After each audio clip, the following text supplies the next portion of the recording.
श्री कृष्ण गोविंद हरे मुरारी, हे नाथ नारायण वासुदेव। आज हम माघ मास महात्म्य के दूसरे अध्याय का रसपान करेंगे। राजा के ऐसे वचन सुनकर तपस्वी कहने लगा कि राजन, भगवान सूर्य बहुत शीघ्र उदय होने वाले हैं, इसलिए यह समय हमारे लिए स्नान का है, कथा का नहीं। सो आप स्नान करके अपने घर को जाओ और अपने गुरु श्री वरिष्ठ जी से इस महात्म्य को सुनो। इतना कहकर तपस्वी सरोवर में स्नान के लिए चले गए और राजा भी विधि पूर्वक सरोवर में स्नान करके अपने घर लौटा और रनिवास में जाकर तपस्वी की सब कथा रानी को सुनाई। तब सूत जी कहने लगे कि महाराज, राजा ने अपने गुरु वरिष्ठ जी से क्या प्रश्न किया और उन्होंने क्या उत्तर दिया, सो कहिए। व्यास जी कहने लगे कि सूत जी, राजा दिलीप ने रात्रि को सुख में सोकर प्रातः समय ही अपने गुरु वरिष्ठ के पास जाकर उनके चरणों को छूकर प्रणाम करके नम्रता से पूछा कि गुरुजी, आपने आचार, नीति, राज्य, धर्म तथा चारों वर्णों को, चारों आश्रमों की क्रियाओं, दान और उनके व्रत विधान, यज्ञ और उनकी विधियां, वन उनकी प्रतिष्ठा तथा भगवान विष्णु की आराधना बताई है। परंतु अब मैं आपसे माघ मास के स्नान के महात्म्य को सुनना चाहता हूँ। सो हे तपोधन, नियम पूर्वक इसकी विधि समझाइए। गुरु वरिष्ठ जी कहने लगे कि हे राजन, तुमने दोनों लोगों के कल्याणकारी, वनवासी और गृहिणियों के अंतकरण को पवित्र करने वाले माघ मास के स्नान का बहुत सुंदर प्रश्न पूछा है। मकर राशि में सूर्य के आने पर माघ मास में स्नान का फल गौ, भूमि, तिल, वस्त्र, स्वर्ण, अन्न, घोड़ा आदि दानों तथा चंद्रायण और ब्रह्मकुर्व व्रत आदि से भी अधिक होता है। वैशाख तथा कार्तिक के जप, दान, तप और यज्ञ बहुत फल देने वाले हैं, परंतु माघ मास के इनका फल बहुत ही अधिक होता है। माघ मास में स्नान करने वाला पुरुष राजा और मुक्ति के मार्ग को जानने वाला होता है। दिव्य दृष्टि वाले महात्माओं ने कहा है कि जो मनुष्य माघ मास में सकाम या भगवान के निमित्त नियम पूर्वक माघ मास में स्नान करता है, वह अत्यंत फल वाला होता है। उसको शरीर में शुद्धि, प्रीति, ऐश्वर्य तथा चारों प्रकार के फलों की प्राप्ति होती है।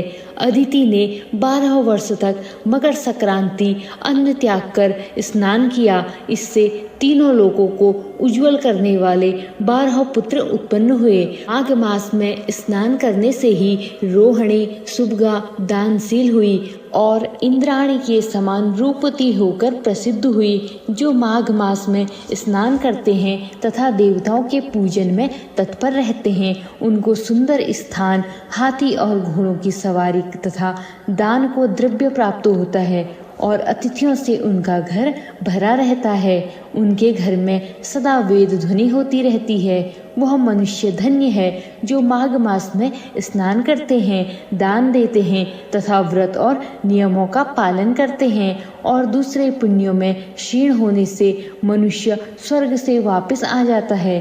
परंतु जो मनुष्य माघ मास में स्नान करता है, वह कभी स्वर्ग से वापस नहीं आता।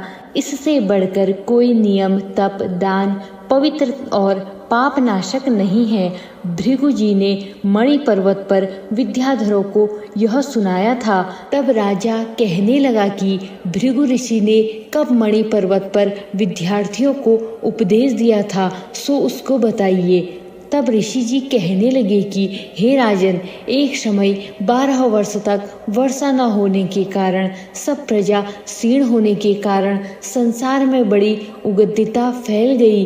हिमालय और विंध्याचल पर्वत के मध्य का देश निर्जन होने के कारण श्राद्ध, तप तथा स्वाध्याय सब कुछ छूट गए। सारा लोक विपत्तियों में फंसकर प्रजाहीन हो गया। सारा भूमंडल फर और अन्न से रहित हो गया। तब विंध्याचल से नीचे बहती हुई नदी के सुंदर वृक्षों से आच्छित अपने आश्रम से निकलकर श्री भृगु ऋषि अपने शिष्यों सहित हिमालय पर्वत पर गए। इस पर्वत की चोटी नीली और नीचे का हिस्सा सुनहरी होने से माघ मास के महात्मय सारा पर्वत पीताम्बरधारी श्री भगवान के सदृश लगता था। पर्वत के बीच का भाग नीला और बीच बीच में कहीं कहीं सफेद स्फटिक होने से तारों से युक्त आकाश जैसी शोभा को प्राप्त होता था। रात्रि के समय वह पर्वत दीपकों की तरह चमकती हुई दिव्य औषधियों से पूरित किसी महल की शोभा को प्राप्त होता था। यह पर्वत शिखाओं पर बांसुरी बजाती और सुंदर गीत गाती हुई किन्नरियों तथा केले के पत्तों की पत्रिकाओं से अत्यंत शोभा को प्राप्त हो रहा था। यह पर्वत नीलम, पन्ना, पुखराज तथा इसकी चोटी से निकलती हुई रंग बिरंगी किरणों से इंद्रधनुष के समान प्रतीत होता था। स्वर्ण आदि सब धातुओं से तथा चमकते हुए रत्नों से चारों ओर फैली हुई अग्नि ज्वाला के समान शोभायमान था। इसकी कंदराओं में काम पीड़ित विद्याधारी अपने पतियों के साथ आकर रमण करती है और गुफाओं में ऐसे ऋषि मुनि जिन्होंने संसार के सब कलेशों को जीत लिया है, रात दिन ब्रह्म का ध्यान करते हैं और कई एक हाथ में रुद्राक्ष की माला लिए हुए शिव की आराधना में लगे हुए हैं।